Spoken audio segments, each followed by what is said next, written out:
You're listening to the Murder Speaks podcast, the show that spills the tea about true crime. Here's your host, Wendy Hinbest.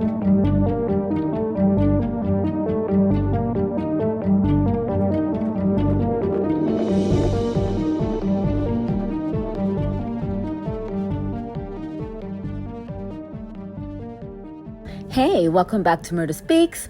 So today's real crime story is about 43-year-old Diane Holik. She was an executive with IBM. She moved around a lot because of her job, but she eventually settled in Austin, Texas in 1996. She joined a dating service and she met a guy online, and they ended up getting engaged within 2 months of knowing each other. She was in the process of selling her house and moving to Houston, Texas, where he lived.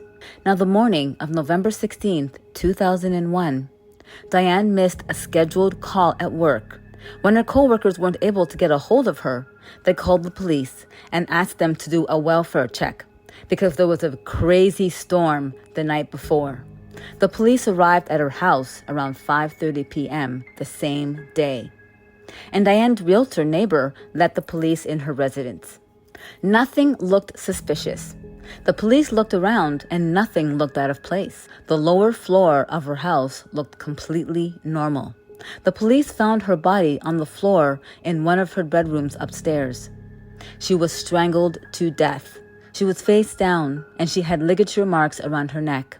She had ligature marks around her wrists, so they could have been bound with zip ties. There was no evidence of a sexual assault because she was fully dressed. And the cause of death was ligature strangulation. The medical examiner estimated that she died between 3 p.m. on November 15th and 3 a.m. on November 16th. Her engagement ring was missing, and there was a towel on the chair. The police found a hair on the towel that didn't belong to Diane. The police suspected she was murdered by somebody she knew because there was no forced entry. All of the doors and windows were locked. It appeared her dogs had been left inside for a while because they went to the bathroom on her carpet. The police talked to friends, and they tell police that her fiancé was controlling and he didn't like her dogs. She thought about breaking up with him. Diane wasn't wearing the engagement ring when they found her. The police were eager to speak to her fiancé. He left a few messages for her on her answering machine. The police interviewed him. He was a suspect, but he didn't seem upset. He seemed more concerned about himself. He tells police that the last time he talked to Diane was the day she died at around 2 p.m. Her last known telephone conversation occurred at 3:30 p.m., the day she was murdered, and her computer was shut down at 3:59 p.m. the same day. He tells police that he suspects her coworker, Ray, because apparently Ray went to her house and did things for her. He was attracted to her. So the police talk to Ray. He tells police he has a key to her house and that he didn't approve of Diane's fiancé. They fought a lot, and he got angry quickly. Ray tells police that he was at work late the day Diane was murdered. They took a DNA sample from him, and they also took a DNA sample from her fiancé. The police speak to people in the neighborhood that have their house for sale. They all tell the police that a man who was alone wanted to preview the house for his wife. He told them that he would return on the weekend with his wife and he would pay cash. Most of the women didn't let him in because they felt uneasy, but one woman let him in. He asked her if she lived alone and asked her to show him her bedroom. She refused and got his name and phone number. He said his name is Walter Miller. So the police ran the phone number and it came back to a Matthew Sapolsky. He had a DUI and a criminal history. Whoever this mystery man was, he was pretending to be a realtor to get into women's houses. The police find Matthew Sapolsky and interview him. The police realized there was no way he was physically capable of doing this to Diane. He got into a car accident and suffered from paralysis in both arms. He was walking with a cane. Obviously, the mystery homebuyer gave the women a fake name. Hey, don't forget to check out crystalkiss.com for my murder merch. Cool designs for all of you true crime addicts. If you live in the US and buy 3 or more items, you'll get free shipping. Use discount code MURDER15, that's MURDER15, and save 15% on your entire order. Check out my YouTube channel, Murder Speaks. The link is in the show notes. The police believe this man was in Diane's home the day she died, so the sketch was on the news. A woman had an encounter with the mystery man. She invited him inside because he appeared to be interested in the house, and he was willing to pay cash. He asked her if there was a husband or boyfriend at home.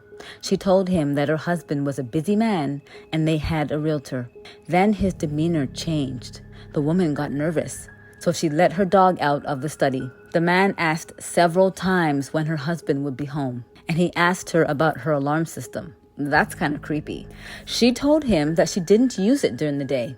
He took a flyer and left a black and white one behind. He said he would be back the next day with his wife, but he didn't come back. She ended up giving the black and white flyer to the police, and they processed it for fingerprints, and it came back to Patrick Russo. The police run him through the computer. He had been arrested for multiple assaults on women. They go to his house at 4 a.m. to catch him by surprise on November 21st, 2001.